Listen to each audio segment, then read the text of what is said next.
আসসালামু আলাইকুম। নবম দশম শ্রেণীর যে সকল ভাইয়ারা রয়েছো তোমাদের জন্য আজকে আমি 3টি এমসিকিউ সলভ করব। এটা হলো গণিতের এমসিকিউ 3টা তোমাদের বিভিন্ন অধ্যায় থেকে রিলেটেড করে করা হয়েছে। যেমন প্রথম এমসিকিউটা রয়েছে যে এক চলকে এক্স চলকের জন্য 4x² - 5x - 2 + a = 0। অর্থাৎ এখানে একটা সমীকরণ আমাদেরকে দিয়ে দিয়েছে। এখানে একটা কী সমীকরণ দিয়েছে, এটা আমাদের সম্পূর্ণ একটা সমীকরণ। তো এই সমীকরণে আমাদের আননোন ভ্যালু কোনটা? আননোন ভ্যালু আমাদের এক্স। এই এক্স হলো আমাদের অজানা রাশি, অর্থাৎ আমরা এক্সের মান জানি না। যে কারণে আমরা এই সম্পূর্ণ চলকে দেখতে পাচ্ছি আমাদের শুধুমাত্র এক্সেরই শুধুমাত্র ভ্যালু নেই। যে কারণে এই সম্পূর্ণ সমীকরণটা হলো আমাদের এক চলক বিশিষ্ট একটা সরল সমীকরণ। আর এই সমীকরণে আমাদের দেখতে পাচ্ছি এক্সের পাওয়ার রয়েছে 2, অর্থাৎ এটা হলো দ্বিঘাত বিশিষ্ট সমীকরণ। এখন এই প্রশ্নের মধ্যে বলা হয়েছে যে এই সমীকরণে ধ্রুবপদ কত? ধ্রুবপদ আসলে কোনটাকে বোঝায়? ধ্রুবপদ হলো যে আমাদের যে চলকবিহীন যে আমাদের সাংখ্যিক মানগুলো রয়েছে, সেই সকল সাংখ্যিক মানগুলোকে আমরা ধ্রুবপদ বলে থাকি। যেমন আমাদের এখানে দেখতে পাচ্ছি x² সাথে আমাদের 4 রয়েছে, বাট এখানে দেখতে পাচ্ছি এক্সের সাথে আমাদের এক্স হলো আমাদের চলক, এই চলকের সাথে রয়েছে আমাদের তার কি 4, যার সামনে রয়েছে 4, বাট কিন্তু আমাদের এখানে দেখতে পাচ্ছি -2, যেটার সাথে কোনো আমাদের মানে চলক নেই। আবার দেখতে পাচ্ছি এ রয়েছে, যে এটার সাথেও কোনো চলক নেই। যে কারণে এ এবং -2 এই দুটা হলো আমাদের এই সম্পূর্ণ সমীকরণের ধ্রুব পদ। তো আমাদের এখানে অপশানে বলা হয়েছে -2, তো এখানে -2 সঠিক হবে, তবে এখানে এর সাথেও কিন্তু কোনো চলক নেই। যে কারণে আমাদের এ এবং -2 দুটা মিলেই আমাদের একটি কী হতে হবে?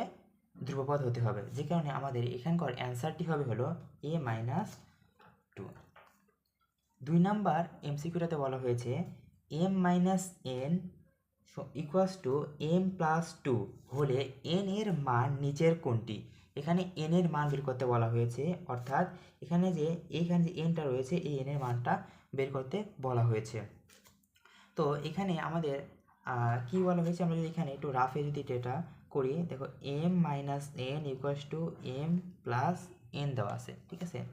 আচ্ছা, তাহলে আমরা এক কাজ করি, এই সবগুলা এমকে এক পাশে করি, সবগুলা এনকে এক পাশে করে দিই। দেখো এখানে এসে এম প্লাসে, তাহলে এখানে এম, এই প্লাসটা যখন আমরা সমানের এই পাশে নিয়ে আসব, অর্থাৎ ডান পক্ষের মান যখন আমরা বাম পক্ষে নিয়ে আসি, তখন সেটা হয়ে যায় ঋণাত্মক। যদি সেটা ডান পক্ষে যদি সেটা পজিটিভ থাকে, বাম পক্ষে নিয়ে আসতে গেলে এটা নেগেটিভ হয়ে যায়। আবার যদি সেটা নেগেটিভ থাকে, তাহলে বাম পাশে নিয়ে আসতে হলে বা ডান পাশে নিয়ে আসতে হলে এটা পজিটিভ হয়ে যায়। যেখানে এম আছে এখানে পজিটিভ, তো এই পাশে এসে হয়ে যাবে কি নেগেটিভ, তাহলে m - n হয়ে যাবে। আর দেখতে পাচ্ছি এখানে n আসছিল পজিটিভ, আর এই এখানে দেখতে পাচ্ছি নেগেটিভ ছিল, দেন আমাদের ডান পক্ষে গেলে এটা হয়ে যাবে পজিটিভ, অর্থাৎ n।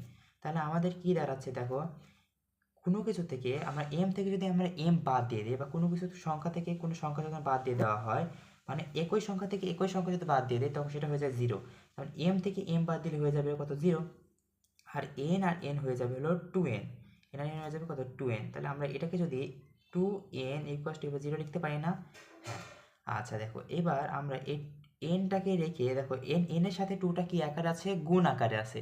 যেহেতু এখানে এর সাথে 2 গুণ আকারে আছে, তাহলে অপর পাশে গেলে আমরা এটা কি হয়ে যাবে? ভাগ হয়ে যাবে, অর্থাৎ 0 নিচে চলে যাবে 2, এবং আমাদের n এর যে ভ্যালুটা আসবে, যে 0 দিয়ে কোনো কিছুকে ভাগ করলে আমাদের মানটা আসে সর্বদা 0। তাহলে আমাদের n এর অ্যান্সারটা হবে কত? 0। অর্থাৎ আমাদের n এর অ্যান্সার হবে 0।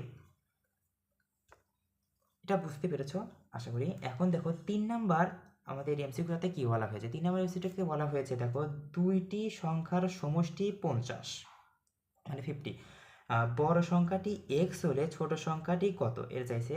খুব সিম্পল একটা ম্যাথ এটা।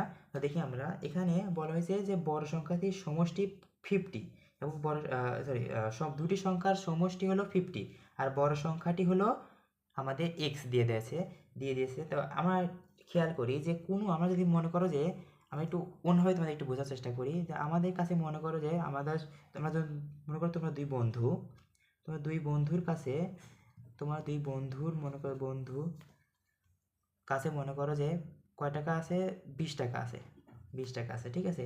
তো মনে করো যে প্রথম বন্ধুর কাছে মনে করো যদি যদি থাকে হলো 10 টাকা, তাহলে দ্বিতীয় বন্ধুর কাছে কয় টাকা আছে তোমরা কীভাবে বের করবা? এটা বের করবে কীভাবে, যে 20 থেকে আমরা 10 বাদ দিয়ে এইভাবে বের করবো, তাই না? যে ওই বন্ধুর কাছে 10 টাকা আছে, এভাবে বের করবো না? আচ্ছা, তেমনই এখানে দেওয়া আছে হলো দুইটা সংখ্যার সমষ্টি আছে 50। বড় সংখ্যা যদি এক্স হয়, তাহলে বড় সংখ্যা যদি এক্স হয়, তাহলে ছোট সংখ্যাটা নিশ্চয়ই এই সংখ্যা, এই মানে সম্পূর্ণ সংখ্যা থেকে এই সংখ্যাটা বাদ হবে, অর্থাৎ এইটা হবে। তাহলে আমাদের এখানকার অ্যান্সারটা হবে হলো গ, অর্থাৎ 50 - x। তো আশা করছি তোমরা 3টে এমসিকিউ ক্লিয়ারভাবে বুঝতে পেরেছো। পরবর্তী দিন আমরা আরও 3টি এমসিকিউ প্র্যাকটিস করবো ইনশাআল্লাহ।